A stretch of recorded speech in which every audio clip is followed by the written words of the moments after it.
जिंदगी है तो परेशान करेगा। जिंदगी है अध्यक्ष जी, अगर हम तो एक ही गोत्र है, जिंदगी है तो परेशान करेगी। जिंदगी है तो परेशान करेगी। माँ थोड़ी है जो सब कुछ आसान करेगी।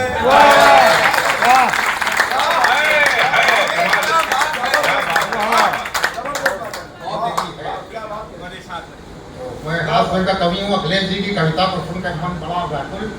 दो पंक्तियां मैं अखिलेश जी को और देता हूँ, अखिलेश जी को समर्पित करता हूँ। दो पंक्तियों में कि जिंदगी ने इस दिल पर दर्द दिया है इतना, जिंदगी ने दिल पर दर्द दिया है इतना कि अब सांस भी लेता हूँ तो जख्मों को हवा लगती है।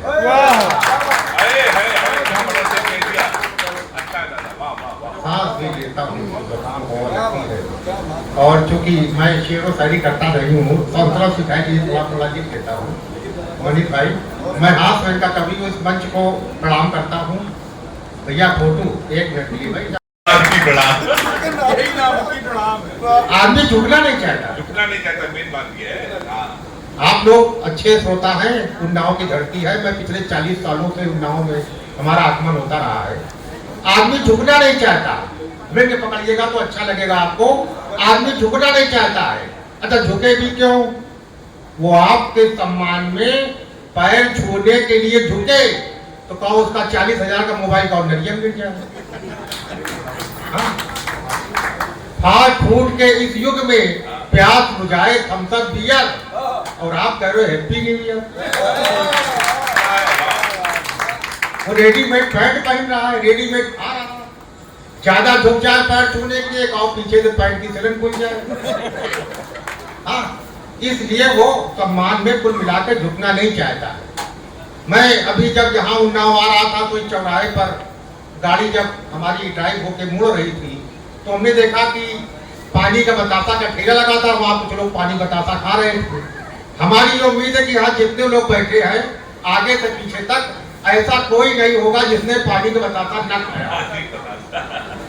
एक मैंने इसी हाल में एक से कहा जिसने पानी बतासा न खाया हो हाथ उठाओ।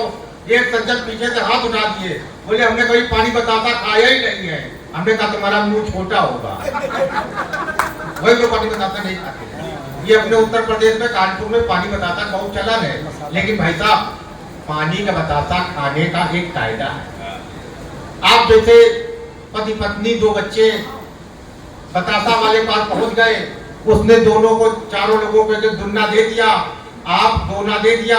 आप लोग उनके सामने भिखारी की तरह से खड़े हो गए। आप चाहे जितने पढ़े लिखे हो, चाहे जितने बड़े आदमी हो, एक प्लेट दे देगा, आप भिखारी तरह से खड़े हो जाओगे। चारों लोग, उसने पहले वाले दिया खा लिया, दूसरे वाले दिया खा लिया, तीसरे वाले दिया खा लिया, चौथे वाले दिया खा लिया, पहले वाला फिर एक बतासा खाने के बाद भिखारी तरह से खड़ा है। बतासा खाने का तरीका आज हम बता रहे हैं। आज के बाद के जब आप बतासा खाओगे तो दुर्गा बाटी की याद जरूर करो। बतासा खाने का तरीका ये है कि आपको बतासा मिल जाए, बतासा खा लो, आपका हाथ नीचे कर लो। तालियां कमजोर है। जब आपका नंबर आए तब आप हाथ आगे बढ़ाओ। ये नहीं पहला वाला बतासा खा लिया, वो दूसरे दे रहा, तीसरे दे रहा, चौथा दे रहा, हाथ लियो के ऐसे खड़े हैं। मतलब बतासा खा लो, हाथ अपना नीचे कर लो।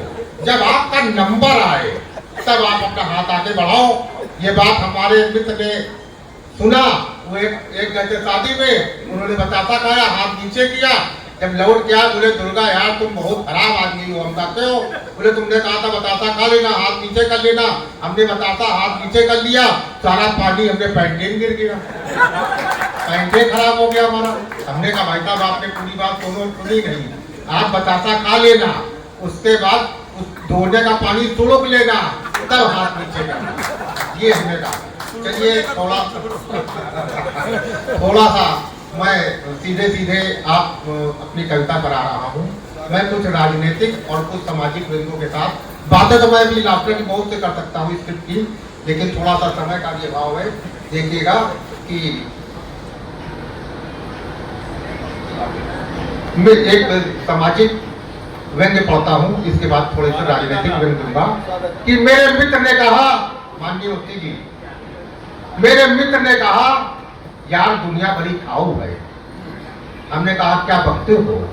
वो बोला सच कहता हूँ, ज्यादा दूर न जाओ, मेरे बाप को देखो। चेतन भाई, मेरे मित्र ने कहा यार दुनिया बड़ी खाऊ है। हमने कहा क्या बकते हो? वो बोला सच कहता हूँ, ज्यादा दूर न जाओ, मेरे बाप को देखो। मेरी पीठ पर तख्ती लटकाए हैं और उस पर लिखाए है लड़का बिकाऊ है। कौन कहता है कि देश नहीं खाऊ? कौन कहता है कि देश नहीं खाऊ है? अब जब लड़का बिक गया तो उसकी शादी हो गई। जब शादी हो गई तो पति बन गया। तो पति दो प्रकार के पाए जाते। जब पति बन गया तो पति भी दो प्रकार के पाए जाते हैं।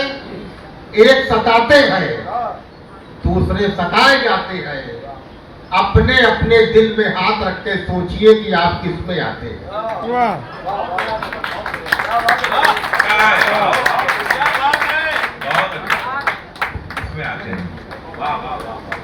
पति दो प्रकार के पाए जाते हैं। एक सताते हैं, दूसरे सताए जाते हैं। अपने अपने दिल में हाथ रख के सोचिए कि आप किस में आते हैं। पत्नी से करो मत लड़ाई, इसी में है पति की भलाई। पत्नी के स्वर में स्वर मिलाए, उनके जरा से पुचकारने पर अपनी तुम हिलाए। आइए भाई साहब, आइए आइए, बैठ जाइए बैठ जाइए। ये मैं आप ही को कविता सुना रहा था। पति दो प्रकार के पाए जाते हैं, सताते हैं, दूसरे सताए जाते हैं। अपने अपने दिल में हाथ रख के सोचिए कि आप किस में आते हैं। पत्नी से करो मत लड़ाई, इसी में है पति की भलाई। पत्नी के स्वर में स्वर मिलाए, उनके जरा से पुचकारने पर अपनी तुम हिलाए। समझो आधुनिक युग में शांति और सुखमय जीवन जीने की यही कला है। वैसे भी आज के जमाने में वही पति भला है जो घर में कुत्ते की तरह पला। ये तो आज के जमाने में वही पति भला है जो घर में कुत्ते की तरह पला है। कुत्ता वफादार होता है, कुत्ता वफादार होता है, और जो पति अपने मलकिन की वफादार होता है उसी का सुखमय घरबार होता है, उसी का सुखमय घर संसार। साहब, राजनीति से जुड़ के दो पंक्तियां पढ़ता हूँ। साहब, मैं किसी पार्टी का व्यक्ति नहीं हूँ, मैं कवि हूँ, मैं किसी का नाम नहीं लेता हूँ, व्यंग के माध्यम से अपनी बात कहता हूँ।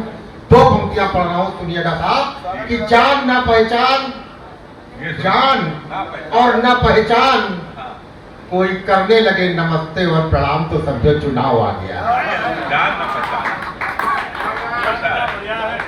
जान ना पहचान, कोई करने लगे नमस्ते और प्रणाम तो समझो चुनाव आ गया है।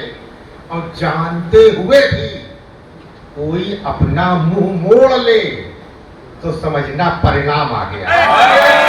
तालियां कमजोर है।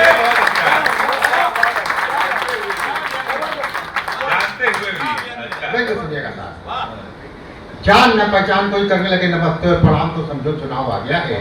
और जानते हुए भी कोई अपना मुंह मोड़ ले तो समझना परिणाम आ गया है। एक दो इसी धारा पे एक मैं कविता और सुना दे रहा हूँ कि सदियों से खेला जा रहा है। आजकल देश में परिवारवाद पर ज्यादा चर्चा हो रही है। एक परिवारवाद पर अध्यक्ष जी करता स्वागत। सदियों से खेला जा रहा है लूडो का खेल, उसके दूसरी ओर सांप सीढ़ी। मणि भाई, बच्चे खेलते आ रहे हैं पीढ़ी दर पीढ़ी। सदियों से खेला जा रहा है लूडो का खेल, उसके दूसरी ओर सांप सीढ़ी। बच्चे खेलते आ रहे हैं पीढ़ी दर पीढ़ी। पर जब से ये खेल राजनीति में आ गया, यानी लोकतंत्र में छा गया, बदल गए इस खेल के मायने और तरीके।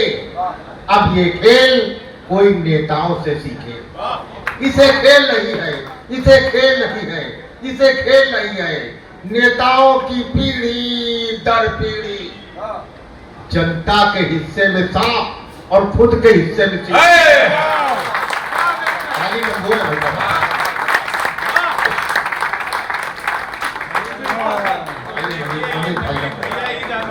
हम लगा था वहां पर मालूम पड़ा रास्ते में ट्रकें खराब हुई जाए पुल के ऊपर। अब पुल के ऊपर ट्रक खराब है नीचे निकल पाता क्या बड़ी खराब फंसे रहते हैं। तो पानी इतना बढ़ता है यहाँ तो कम गिरा 1.5 घंटा प्रति तक तेज पानी गिरा कानपुर पूछो नहीं। अब चूंकि यहाँ चेतन भाई का आदेश था कि आना पहुंचना है तो गिरते पड़ते कैसे आना पड़ा यहाँ पर। मैं एक घटना का जिक्र करना चाहता हूँ। 5 जुलाई 2005 राम मंदिर हमारा बन गया है। मर्यादा पुरुषोत्तम राम हमारे उसमें बैठ गए हैं। और जब हमारे राम टेंट में रहते थे, तारीख बता दे रहा हूं 5 जुलाई 2005 की, उसमें आतंकवादियों ने हमला किया था। बहुत अच्छा संदर्भ सुनना है। और उसका जब वो उन्होंने हमला किया 5 आतंकवादी मार दिए गए थे। क्योंकि पुरानी बात है। उसके बाद फिर 14 साल बाद 5 के 14 साल बाद यानी सन 2019 में कोर्ट का फैसला आया था। सन 14 में जब सरकार आई तब 14 साल बाद 19 में कोर्ट का फैसला आया। जब हमला हुआ तो हमने कहा ये बातचीत किससे करें। तो उस समय की घटना को आप याद रखना।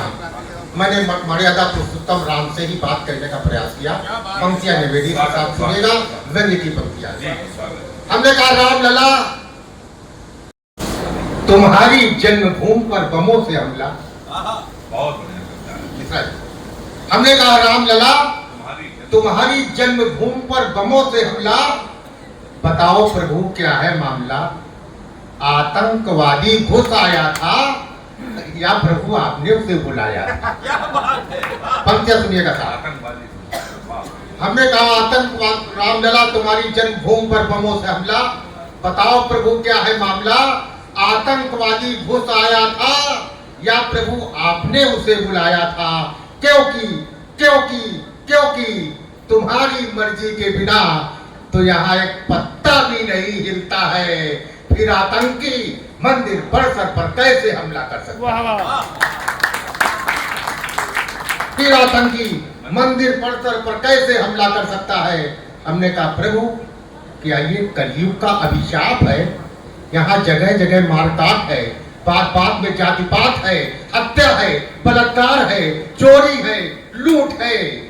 यहाँ आदमी आदमी में फूट है, खाली नेताओं को खुली छूट है। शादी कमजोर पड़ रही है, ऐसा लगे जिसे के सुन रहा है। यहाँ आइए मनीष भाई, आइए आ जाओ। फिर बंद पढ़ते हैं, सुनिएगा भाई साहब। हमने कहा कल क्या ये कलयुग का अभिशाप है। यहाँ जगह जगह मारकाट है, बात बात में जातिपात है, हत्या है, बलात्कार है, चोरी है, लूट है। यहाँ आदमी आदमी में फूट है, खाली नेताओं को खुली छूट है। नेता शाही सबसे ऊपर है, प्रभु आपसे भी ऊपर और सब उसके नीचे हैं। प्रभु आप अपनी आंखें क्यों नीचे हैं। राजनीति धर्म के आड़ में पलती है। प्रभु ये बात आपको नहीं खलती है कि राजनीति ने अगर धर्म को नहीं छुआ होता तो मंदिर और मस्जिदों में भी हमला नहीं भया होता। हमने कहा क्या किसी ऋषि मुनियों द्वारा श्रापित थे वो आतंकी जो मंदिर परिसर पर मर गए। हमने कहा प्रभु को तो सब के सब तर गए। देश में न जाने कितने आतंकी मरते हैं पर इन 5 जैसे नहीं तरते हैं।